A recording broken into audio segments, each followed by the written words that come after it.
Guys, and welcome back to my channel. Today I'm going to do a little bit of a life update. I know I was gone the whole month of July, but literally July was such a, I wouldn't say tough month for me, but it was definitely like a month where I did travel a lot. Not by choice, just by life. Life happens. So I moved from Ohio to Virginia. So moving alone is hard. Like there's boxes, there's a lot of things that you have to do when you move.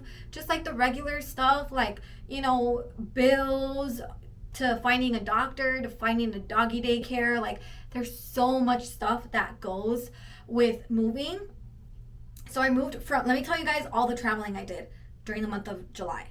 So I moved from Ohio to Virginia. From Virginia, I went to New York, an unexpected trip that I had to take from New York. So back from New York, I came back to Virginia. And then from Virginia, I went to Baltimore. And then from Baltimore, I came back to Virginia. After I came back to Virginia, I went back to Ohio. And then I came back to Virginia, back to Baltimore, back to Virginia. And I still have one more trip to do back to Baltimore and then back to Virginia. And these are long trips. Like New York is, I would want to say like 10, 11 hours away from where I currently live. And then Ohio is like 10 hours from where I currently live. So it has just been a lot of traveling.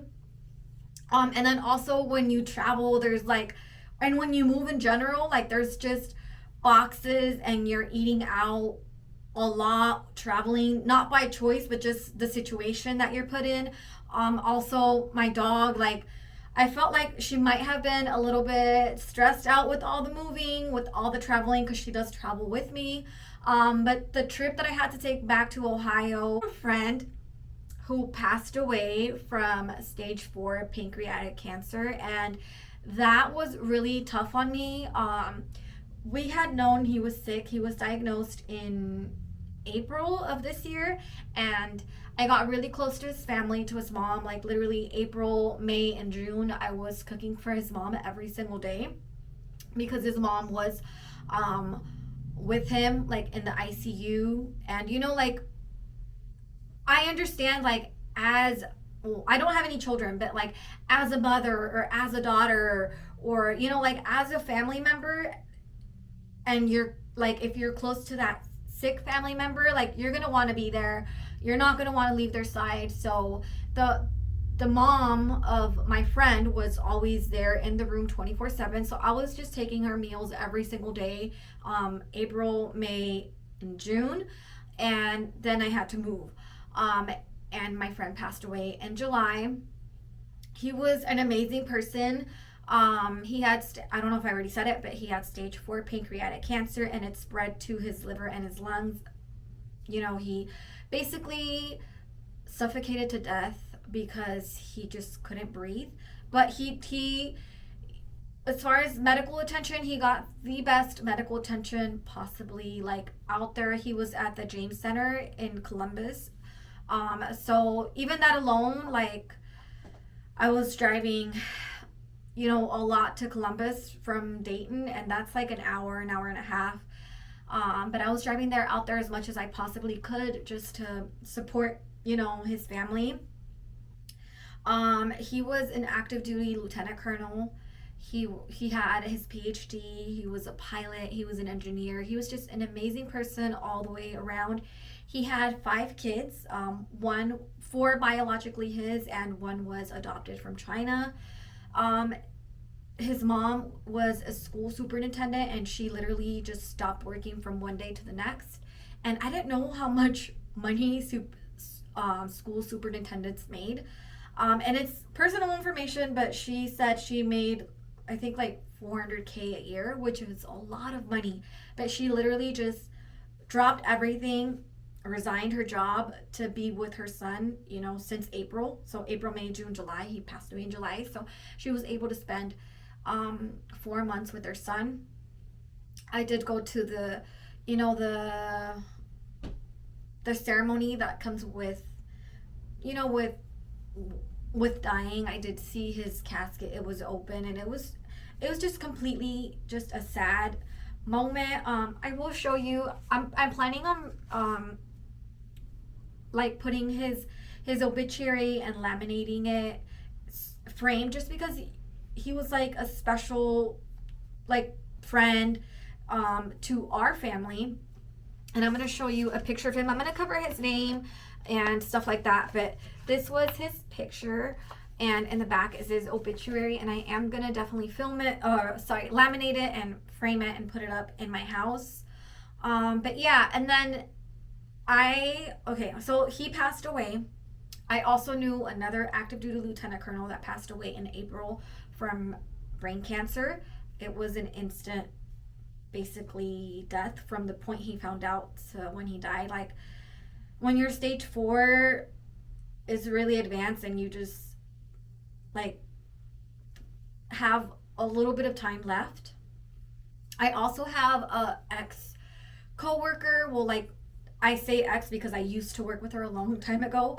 And she is currently battling through I think stage 4 uterine cancer, and these are all young people, guys. My friend that passed away was 37 years old, which is only, I think, like 3 years older than me. I currently have 2 family members going through cancer as well. Luckily, theirs is stage 2, and I'm praying and hoping that they get healthy. And yeah, so it's been like a really difficult time. Sad to be happy when you know that there's family members and people suffering. So yeah, I took the whole month of July off from filming. Like, I did not film at all, but I do want to start filming again. And that's just a little bit of a life update. I had to take a little break from filming. But yeah, like, I feel like Big Pharma makes money off of, you know, chemo treatment and radiation or whatever is associated with you know, like the treatment for cancer. So that's why I think, like, if we have found a cure, they're trying to keep it on the down low and not like put it out there, because businesses are going to lose money. And then also, I feel like a lot of our food that we eat causes cancer.